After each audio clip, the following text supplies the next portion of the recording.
Y mucha atención al disco debut de una nueva voz valenciana. Un prometedor cantante que aún está buscando su primer gran éxito. De Nino Bravo, una composición de Augusto Algueró con Tras un meteórico ascenso en las listas, Nino Bravo se consagra alcanzando su primer número 1. Lo ha vuelto a hacer. Nino Bravo consigue su segundo número 1 en las listas de ventas con su nuevo single. Un beso y una flor. Noelia. El fenómeno de Nino Bravo en Latinoamérica Aterrizado en Barajas, el avión en el que la gran voz valenciana Nino Bravo regresaba de su primera gran gira americana. Qué gran año donde ha sido cosechado 1972, que llega a su fin para Nino Bravo. Nuevo disco gran de éxito de Nino Bravo en el Festival de la Canción de Río. Mi Tierra, el nuevo álbum de Nino Bravo es el LP más Nino Bravo vendido se en traslada España a Londres para grabar el que será su quinto álbum. y que verá la luz a lo largo de 1973. Nino Bravo, Nino Bravo. Nino Bravo. El cantante Nino Bravo ha fallecido esta mañana en accidente de automóvil en la carretera Valencia-Madrid. El accidente se ha producido en la provincia de Cuenca, en el término de Villarrubio, cuando el cantante se dirigía a Madrid para realizar unas grabaciones. Nino Bravo estaba casado y había tenido una hija en enero del año pasado. 50 años después.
Hola, me llamo Arturo Blay. He dedicado mi vida profesional a la comunicación, casi siempre en la cadena SER, en Radio Valencia, y también a la divulgación musical, tanto en radio como prensa y libros. Pero debo ser honesto y reconocer que nunca, hasta iniciar la producción de este proyecto, había profundizado en la figura de Nino Bravo. Conocía sus grandes éxitos y algunas otras canciones, demasiado poco, pero me caía bien. Claro, Nino Bravo es un tipo que cae bien a todo el mundo, y eso ya tiene mérito. Y por supuesto, como valenciano que soy, Nino es alguien de quien presumir. En realidad, toda España puede presumir de la voz de Nino, y Venezuela, y Chile, y Colombia, y México, y Argentina. Nino Bravo es patrimonio del mundo hispano, y si no llegó más allá del mundo hispano, es porque se le acabó el tiempo demasiado pronto. Tus besos, dulce Baború. Pero aún sin ser un gran conocedor de la vida y obra del cantante valenciano, antes de empezar a preparar este podcast, siempre me fascinó cómo su figura se ha ido agrandando con el paso de los años, cómo ha seguido conectando con nuevas generaciones, incluso con tribus musicales que se suponen alejadas del estilo de Nino Bravo. Muchas veces me he preguntado la razón. ¿Por qué Nino Bravo sigue generando nuevos fans? ¿Por qué gusta a rockeros, a heavies, a indies? ¿O al menos se le respeta más que a otros? Me he preguntado cómo fue posible que los mejores compositores españoles compitiesen porque Nino pusiera voz a sus canciones. ¿Y por qué esa voz de Nino sigue siendo estudiada y analizada, así como su manera de cantar y su enorme intuición musical? En definitiva, ¿ha sido Nino Bravo la mejor voz y el mejor cantante de la historia del pop español? ¿O es una exageración? ¿Qué opinan los que saben de esto? Mi corazón en tinieblas te busca con ansia. Ahora, cuando se cumplen 50 años de la marcha de Nino, hemos querido buscar respuestas. Emprender un viaje al pasado sin perder la referencia de los tiempos que vivimos. Revisar la vida y las canciones de Nino, contando no solo con los testimonios de los que protagonizaron junto a él aquella fascinante aventura, sino también con la visión de los que, 50 años después, asisten al incombustible fenómeno Nino. Es el momento de explicar por qué, con una cortísima carrera discográfica que ni siquiera llegó a los 4 años, se pudo construir un mito tan grande. Os invitamos a que nos acompañéis en la búsqueda de estas respuestas. Bienvenidos a Querido Nino, capítulo 1, a propósito de la voz.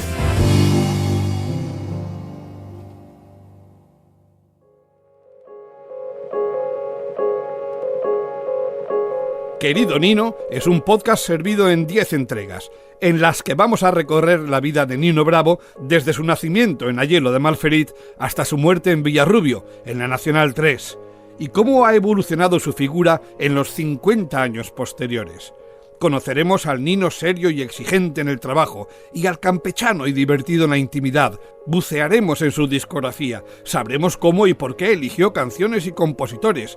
Nos iremos de gira con él, sabremos cómo eran sus directos, los miles y miles de kilómetros que recorrió, incidentes, anécdotas. Viajaremos con él a Sudamérica para ser testigos de la locura que se contagió de Chile a Colombia, de Perú a Venezuela. Entraremos en los despachos de su discográfica para conocer cómo se planificó su carrera, y lo haremos contando con el relato de personas que le acompañaron en su camino al éxito, de amigos y familiares, y también de músicos, productores y periodistas actuales que nos van a ayudar a encontrar esas respuestas que expliquen la supervivencia del fenómeno Nino Bravo. Aunque no todo va a tener explicación, la música son sensaciones que no conocen de razones ni argumentos, pero vamos a intentarlo. Este capítulo inicial de Querido Nino pretende un primer acercamiento a su figura, a las razones de la leyenda de Nino, de su voz, de su talento como cantante. Especularemos con lo que hubiera llegado a ser Nino Bravo si no hubiese fallecido tan pronto. Un primer capítulo de Querido Nino para, a partir del próximo, iniciar un recorrido por su vida que deseo sea tan apasionante para vosotros como lo ha sido para nosotros.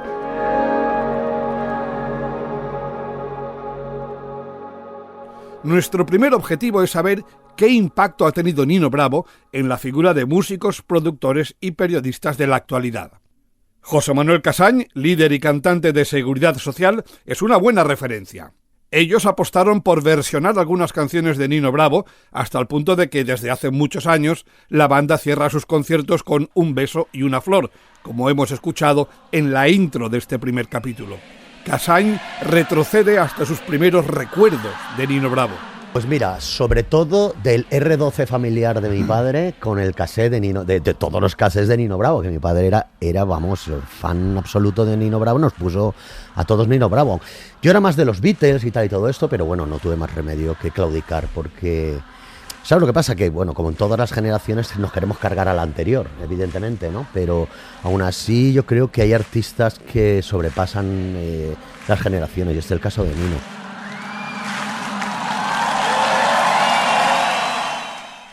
Seguramente cuando Seguridad Social irrumpió en los 80 como una banda punk, poco se podría imaginar José Manuel Casañ que cantaría Nino Bravo, pero los puentes generacionales son imprevisibles. Por ejemplo, otra banda valenciana, La Habitación Roja, es ahora mismo una de las bandas referenciales de la escena indie nacional.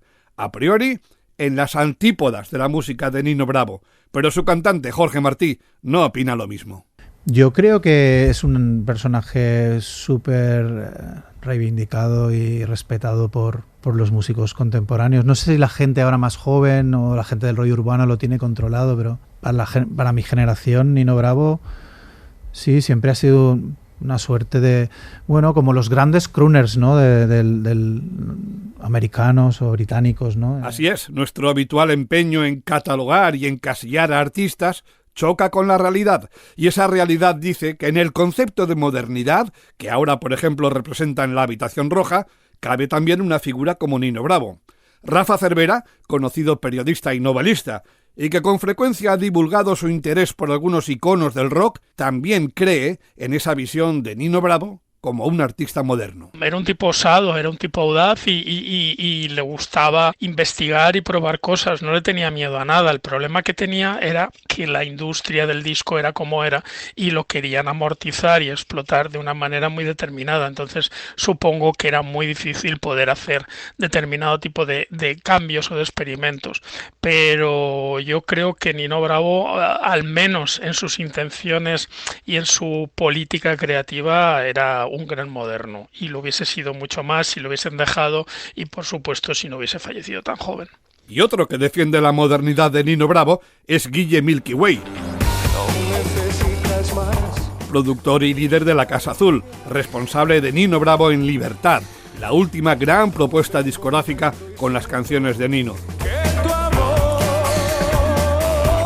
Canciones que para él ya eran modernas en sus orígenes. Nino Bravo sonaba muy moderno entonces, mucho más moderno que la media, sobre todo para los cantantes melódicos o de música romántica, porque él venía quizá de otro lado, y porque ahora también a nivel de arreglos y de producción sigue sonando muy moderno.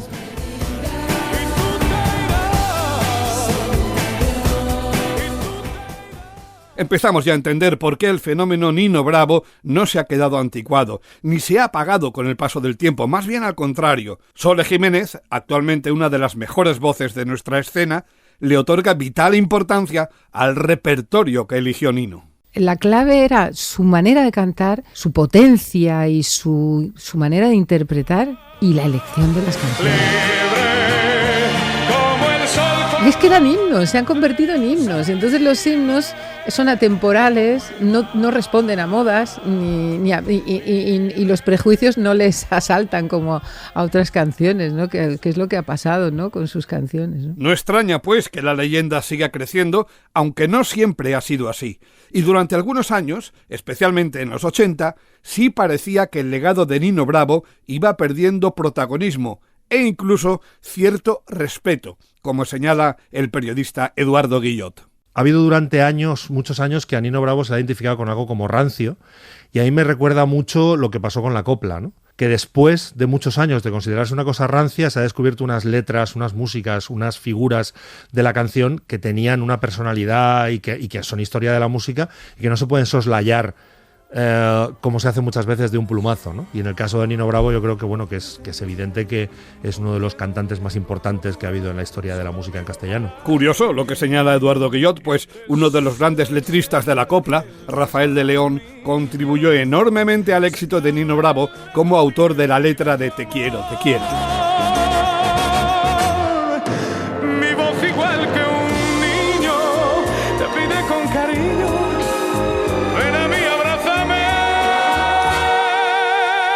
Es nuestra intención en este podcast de 10 capítulos ir construyendo el relato de lo que fue aquella intensa aventura artística, y hemos querido hacerlo poniendo un poco de orden y sentido a la ingente pero dispersa información que hay en las redes. Algo que, hay que reconocerlo, hizo en 2022 Darío Ledesma, cuya brillante biografía Nino Bravo, voz y corazón significaba la primera aportación seria, rigurosa y completa a la vida personal y artística de Luis Manuel Ferri Llopis. Darío ha tenido la gentileza de ofrecernos datos e impresiones sobre Nino Bravo en este podcast, comenzando por las razones por las que él cree que Nino sigue siendo contemporáneo. Pues por un lado yo creo que son las canciones, o sea, es que Nino Bravo es el único cantante que a mí me pasa. He escuchado todas sus canciones, si te digo 5.000 veces se queda corto, y todavía las pongo y se me pone la piel de gallina. ¿Cómo interpretaba? ¿Cómo hacía los graves? ¿Cómo hacía los altos? O sea, ¿cómo sentía la música?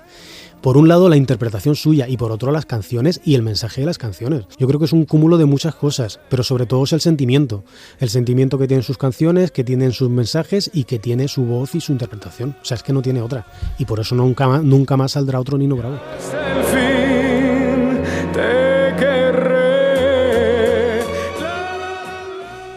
Parece un dato irrefutable que las canciones que cantó Nino Bravo, más allá de que fueran escritas por los mejores autores españoles, tienen la virtud de que nunca parecen pasar de moda.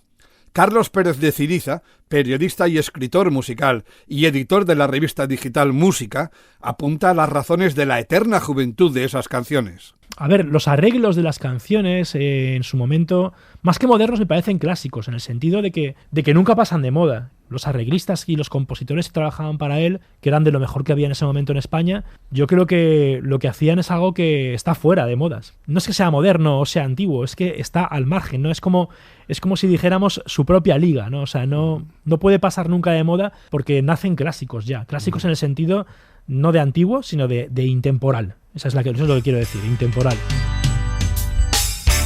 Dejaré mi tierra por ti, dejaré mis campos y me iré. Cuando a mitad de los 90 Seguridad Social sorprendían a todos con una versión reggae de Un beso y una flor, estaban dándole nueva vida a un hit que ha acabado siendo imprescindible en sus conciertos, y de alguna manera ellos ayudaron a mantener viva la llama de Nino Bravo. No me atreveré a decir si tengo alguna responsabilidad. Lo que sí que tengo claro es que las cosas que son buenas tarde o temprano, aunque haya un choque generacional que lo aparte durante un momento, vuelven a surgir porque son buenas. Me encantaría pensar que he hecho algo, pero no, estoy seguro que no, porque realmente en todos los sitios donde vamos, incluso gente que a lo mejor no había oído nuestra canción, se saben las canciones de Nino Bravo, o sea que bueno. Y un testimonio fundamental. En sus giras latinoamericanas con Seguridad Social, José Manuel Casañ pudo comprobar en primera persona el fervor que en aquellas tierras todavía se siente por Nino. En América, cuando ya la tocaba en Puerto Rico, la tocaba en Argentina, la tocaba en México o incluso en Estados Unidos, las partes más latinas, o en Colombia, la gente, Bolivia, la gente flipaba, porque es una canción. Hay que tener en cuenta que Nino Bravo en muchos países de Latinoamérica sigue estando vivo. O sea, sigue escuchándose en la radio como si fuera un artista contemporáneo normal. O sea, eso es impresionante. De hecho, por ejemplo, Un beso y una flor en Puerto Rico es la canción que utilizan ellos para cuando termina el curso, que están ahí despidiéndose, te utilizan Un beso y una flor. O sea, quiero decir, son canciones que están en la memoria colectiva de todo el mundo, ¿no? Y de generaciones y generaciones, y siguen utilizando la misma canción para despedirse. Aún así, no conviene generalizar. Que el fenómeno Nino Bravo sigue vivo es un hecho. No obstante, el periodista musical César Campoy duda de que todos se hayan subido a este carro. Esas generaciones de las que estamos hablando ahora, estamos hablando de generaciones de personas que tienen en torno a los 40, 50 años. Yo creo que posiblemente Nino Bravo no ha llegado a las nuevas generaciones, a los veinteañeros. Yo creo que ahí sí que no ha llegado.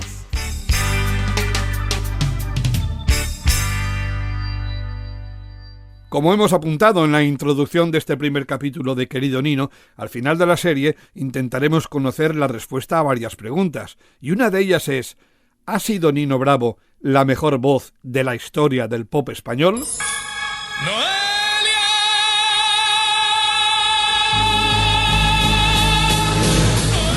La pregunta no es ninguna bravuconada, ni está hecha desde el fanatismo o la parcialidad. Es una opinión que se ha apuntado en tantas ocasiones que ha llegado la hora de abordar y analizar. Escuchemos en primer lugar la opinión del músico y productor Fernando Romero.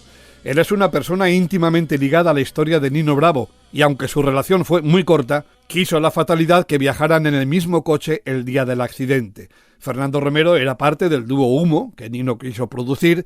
Con ellos viajaba a Madrid aquel fatídico 16 de abril del 73.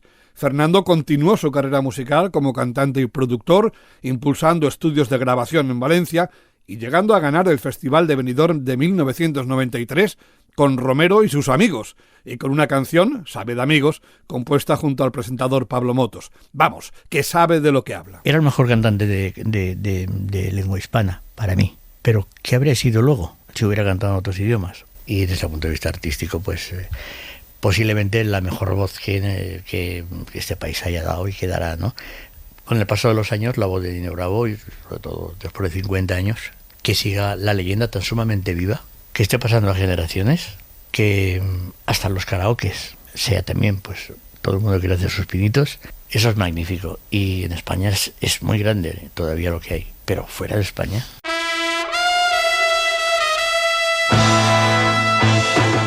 De eso hablaremos a lo largo de este podcast, del enorme impacto que la voz de Nino tuvo en otros países. Sole Jiménez también tiene muy clara su opinión sobre Nino Bravo. Yo creo que fue uno de los grandísimos intérpretes que hemos tenido en este país. Yo creo que de los más grandes, ¿no? Si lo pienso, yo creo que hay poca gente que supere a Nino Bravo a nivel vocal, ¿no? Y gracias a Dios sí que ha quedado su música y la seguimos recordando muchos de nosotros y seguimos recordando esas canciones, pero él sigue y sobre todo aquí en la Comunidad Valenciana, pues yo creo que desde luego es el más grande, junto con Camilo. Lo que pasa es que Camilo es como otro tipo de artista, ¿no? Pero él ha sido el más grande, desde luego. Pues solo queda un minuto nada más, luego te irás, luego te irás. Sí, muchos piensan que Nino Bravo ha sido la mejor voz de este país porque recibió un don casi sobrenatural, una voz prodigiosa. Pero no es solo eso. Además de esa voz privilegiada, Nino tuvo un enorme talento para saber utilizarla, para modularla y expresar sentimientos. ¿Qué fue más importante, su voz o la manera en que la usó?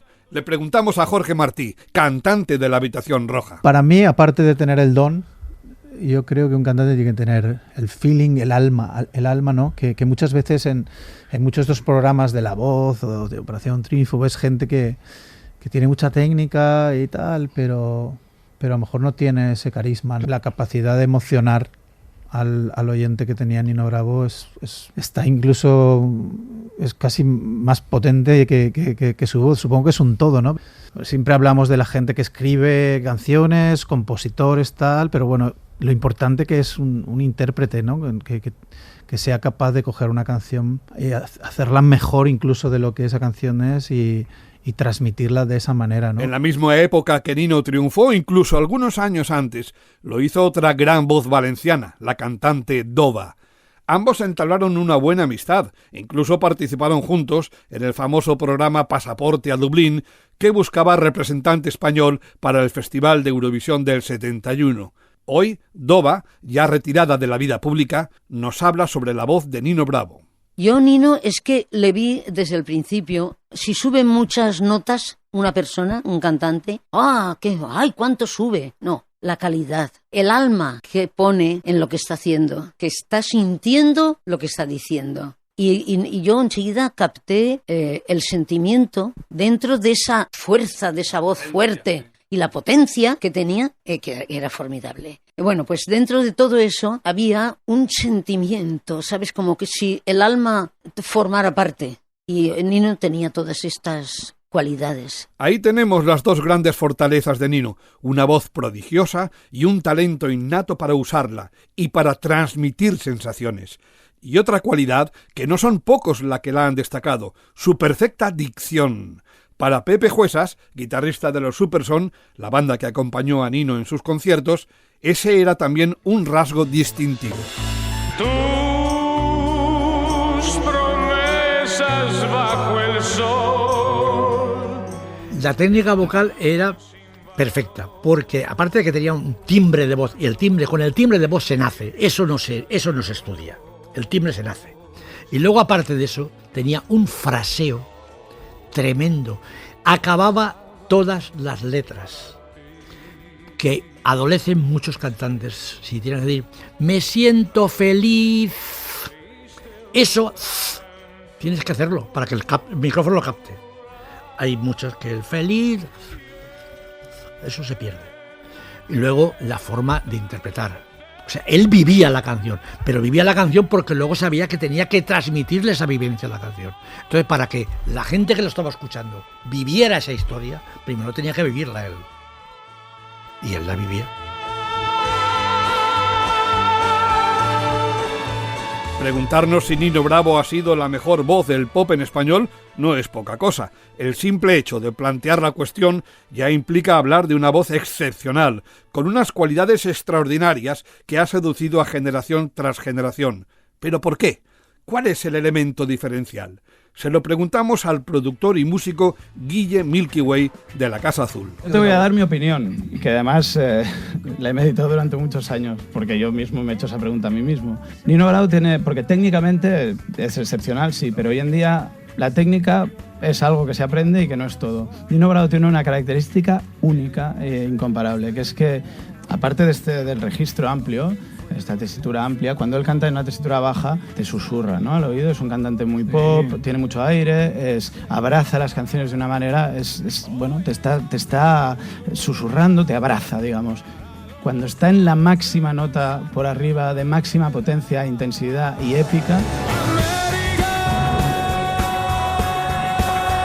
sigue resultando terciopelo al oído. Y te sigue acariciando. Y eso ocurre muy pocas veces. Nos preguntamos cómo era la voz de Nino desde un punto de vista técnico. ¿Era un cantante pop o un cantante lírico? Francisco, considerado como uno de los más aventajados herederos de Nino Bravo, nos da una clave. luchando, luchando. Nino Bravo era un tenor y bueno, muy bueno. Está el tenor lírico, está el tenor dramático y está el tenor espinto, que es la cuerda en la que trabajamos tanto Nino como en mi caso, que somos tenores abaritonados. O sea, podemos cantar de tenor y de barítono. Y por eso tenemos esa voz que es grande y que a la vez es tan cálida, ¿no? Y tan llena de armónicos.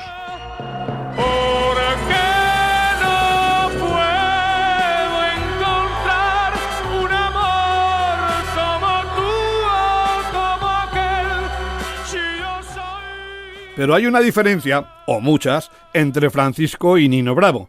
Francisco estudió y se preparó para ser cantante lírico. Nino no. Lo que tenía era natural. No se formó ni estudió técnica vocal, más allá de la experiencia adquirida en conciertos y grabaciones. Pero es cierto, a menudo se ha escuchado que Nino Bravo perfectamente podría haber cantado ópera. Al menos Plácido Domingo así lo cree. Bueno, sí, por ahí, por el año entre el 68 y el 70, cuando llegamos a Barcelona para cantar en el Liceo, pues era muy popular Nino Bravo. Y pues sí, me gustaba mucho su voz y su técnica. Yo creo que si hubiera querido hacerlo, se hubiera defendido como cantante lírico, porque la verdad tenía una belleza en la voz y una tesitura también de cantante de ópera. Podría haberlo hecho sin ninguna duda. El músico y productor Fernando Romero también apunta a las capacidades líricas de Nino, pero eso sí, lo sitúa más cerca de la escuela de Pavarotti que de la de Plácido Domingo.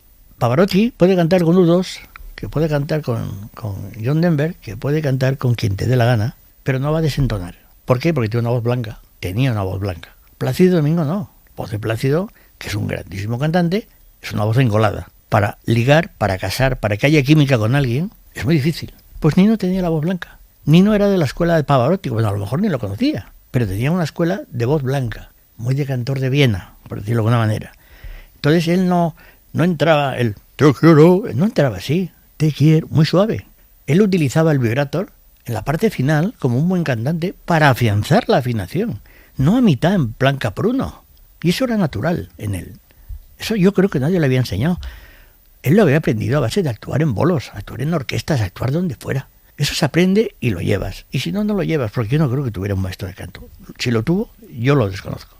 Bueno, pues todo lo que estamos escuchando nos sitúa efectivamente ante una voz prodigiosa, posiblemente una de las mejores o la mejor que ha dado este país. Pero un momento, ¿acaso no tenía defectos Nino Bravo como cantante? ¿No tenía puntos débiles? ¿No hay ningún disidente en esta historia que señale alguna flaqueza?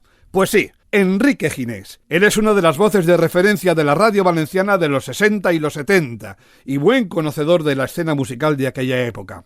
Ginés, aun reconociendo que Nino tenía la mejor voz, no cree que fuera el mejor cuando cantaba en directo, y no precisamente por una cuestión de voz, que ahí era imbatible, sino por imagen y actitud. Según Ginés, ahí Bruno Lomas le superaba. Mira, Bruno es el caso contrario a Nino. Bruno cantaba, tenía una voz formidable, una voz diferente. Bruno tenía la voz que correspondía al repertorio que él interpretaba, pero tenía una gran voz también. Pero claro, la imagen de Bruno encima de un escenario, eso es impagable. Es que verlo entrar ya en el escenario y al segundo movimiento que hacía de caderas, ya tenía el público en el bolsillo. Nino le faltaba eso, le faltaba esa imagen y sobre todo le faltaba carácter. Miguel Ángel Pastor, hoy periodista y entonces músico, que llegó a tocar los teclados con Julio Iglesias y Juan Bau, incluso a coincidir en conciertos con Nino Bravo, también reconoce que la presencia escénica no era lo fuerte de Nino, pero que tampoco le hacía ninguna falta. Yo no sé por qué esta melodía. Nino no era un artista que destacara por su puesta en escena. Era un hombre de cierta envergadura y era un hombre que llenaba el escenario, pero pues no era un hombre que se contoneara, no era un hombre que tuviera... Pero él fiaba todo a su voz y a su forma de cantar, porque no solo la voz hay que educarla y la voz hay que saber transmitirla y hay que llegar al corazón de la gente y hay que emocionar a la gente. Y eso él lo hacía como nadie.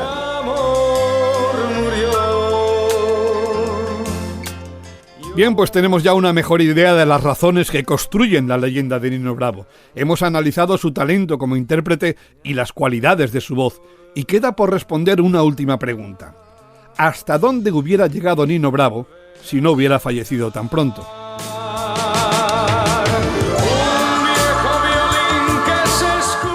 Buscamos opiniones de expertos, las de César Campoy y Carlos Pérez de Ciriza, que fijan una primera referencia, la de Julio Iglesias. Tropecé de nuevo con la misma piedra. Mucha gente dice que Nino Bravo hubiera acabado quitándole el puesto, sobre todo a nivel sudamericano o americano incluso, a Julio Iglesias. Evidentemente Julio Iglesias es una figura muy muy importante y tampoco sabemos qué hubiera pasado. Yo, por ejemplo, ando con gente que conocía a Nino, algunos me dicen, pues él hoy en día si viviera estaría en Miami y tal. No lo sé, yo por ejemplo, yo creo que seguiría en Valencia, porque era un tipo muy familiar, no lo sé, es complicado saberlo. Y superar a Julio Iglesias es muy complicado también. También dependía mucho, que él estaba empezando a preparar, es el tema de los idiomas. Él tenía que, evidentemente, como ahí sí que se pueden seguir a las pilas Julio Iglesias con el tema del inglés y tal, que en ese proceso en el que estaban entrando.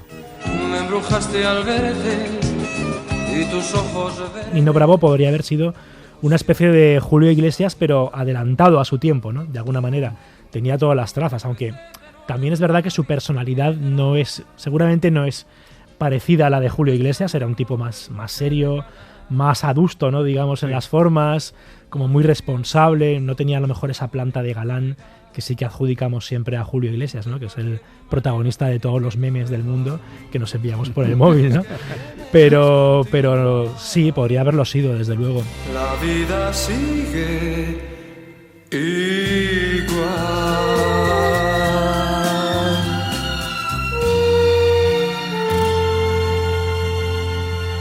Es cierto lo que se acaba de apuntar. El arte de seducir y manejar a los medios no es cualquier cosa, y en eso Julio Iglesias era un maestro. Para Nino, en cambio, no era tan fácil simpatizar a las primeras de cambio, como iremos viendo a lo largo de esta serie de podcasts. Pero bueno, en cualquier caso, a la larga, la calidad siempre se impone. Su biógrafo, Darío Ledesma, cree que Nino Bravo hubiera labrado su propio camino sin tener que compararse con nadie. Yo creo que Nino Bravo no hubiera sido otro Tom Jones ni otro Julio Iglesias. Nino Bravo hubiera sido Nino Bravo, pero a un nivel internacional, con un nivel de composición de temas y de grabación excepcional. O sea, ya se puede ver en el último disco que dejó grabado, que lo dejó incompleto, que el repertorio eran temas de corte más clásico, que él quería dar su interpretación de grandes clásicos como Laura, como Mona Lisa, ¿no? Que había grabado Nat King Cole.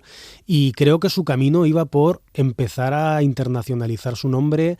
Se decía que durante el año 74 él ya iba a pasar más meses fuera de España que dentro, y se estaba preparando para ello. Entonces Nino Bravo hubiera sido un artista internacional, hubiera hecho lanzamientos en inglés, yo estoy totalmente seguro de ello. Pero bueno, imaginemos que Nino hubiera sobrevivido hasta nuestros días. ¿Podría haber mantenido sus portentosas facultades vocales incluso con el paso de los años? El productor y músico Fernando Romero reflexiona sobre ello. Los tonos se bajan, queda el timbre de voz, siempre reconocible. No pasa nada. Yo daría algo. Sinatra bajaba 4 veces el tono. El único chalao es el McCartney, ahora ya no. Pero hasta hace poco estaba cantando Twist and Shout, no mayor. Y no debe de ser. Tony Bennett, todo el mundo ha bajado los tonos. Pero baja el tono de la canción. Pero no el timbre es súper reconocible. A mí me encantaría escuchar a Nino ahora, cantando La de la Puerta del Amor, o Novelia, o cualquiera, en el tono sosegado de una persona de 78 años. Estoy convencido que nos iba a sorprender a todos por su buen hacer. Yo me he imaginado muchas veces a Nino Bravo cantando en Las Vegas. Allí hay casinos que tienen un sesgo latino, digamos, y tal. O sea, allí yo creo que hubiesen llegado absolutamente. No había que rogar ni nada. Era una figura, un figurón en toda Sudamérica.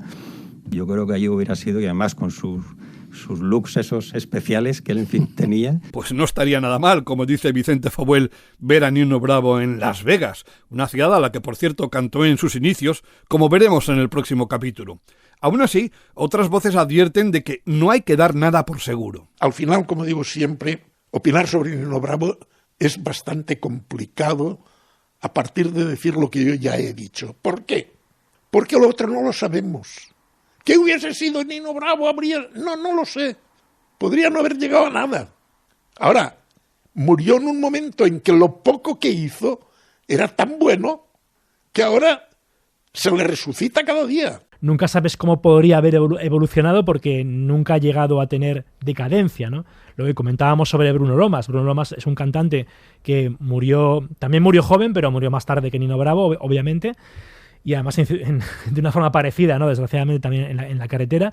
Y en el caso de Bruno Lomas sí que hubo una decadencia bastante clara, en el sentido de que tuvo que actuar en recintos y en, digamos, saraos y festivales y citas musicales que no eran muy acordes con su estatura creativa, ¿no? O con la leyenda que le acompañaba, y en el caso de Nino Bravo eso no se ha podido ver nunca por motivos obvios, ¿no? Murió cuando estaba justo en la cresta de la ola y cuando además tenía una proyección, bueno, no ya proyección, tenía un público al otro lado del charco en Sudamérica y en Latinoamérica en conjunto que era enorme, que potencialmente era enorme, ¿no? Entonces no sabemos a cuánto podría haber llegado. Es que eso de que si Nino no hubiera muerto, Julio Iglesias no sería...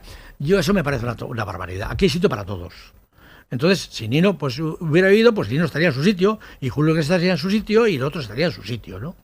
Y lógicamente, pues ahora estarían los cantantes que están de moda ahora para la gente joven, pero Nino seguiría teniendo su grupo de seguidores, pues como le pasaba a Frank Sinatra, ¿no? Tom Jones, Frank Sinatra, vaya, no son malas referencias para imaginar lo que podría haber sido hoy Nino Bravo, y desde luego su proyección no hacía descabellado apuntar a ese estatus. Pero es cierto, nada nos puede asegurar que la carrera de Nino se hubiese mantenido siempre en lo más alto. Sin embargo, si alguien tenía todas las papeletas para hacerlo, la cabeza bien amueblada, las ideas claras, la constancia y la exigencia para seguir triunfando, ese era Nino Bravo.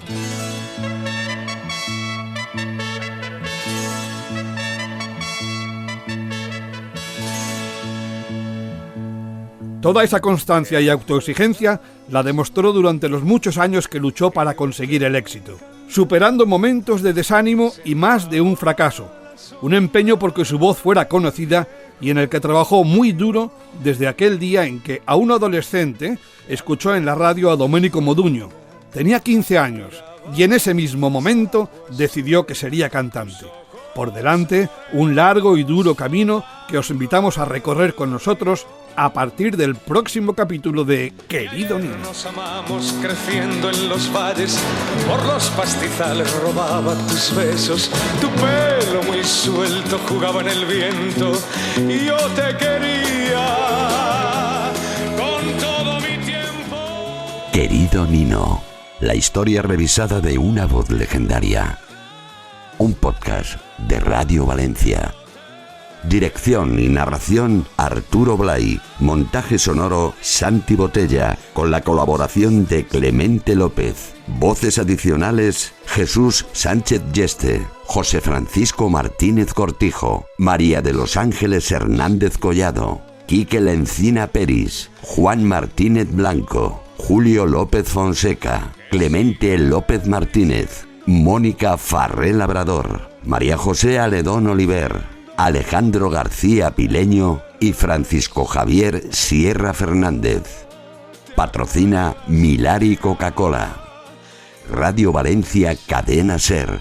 María.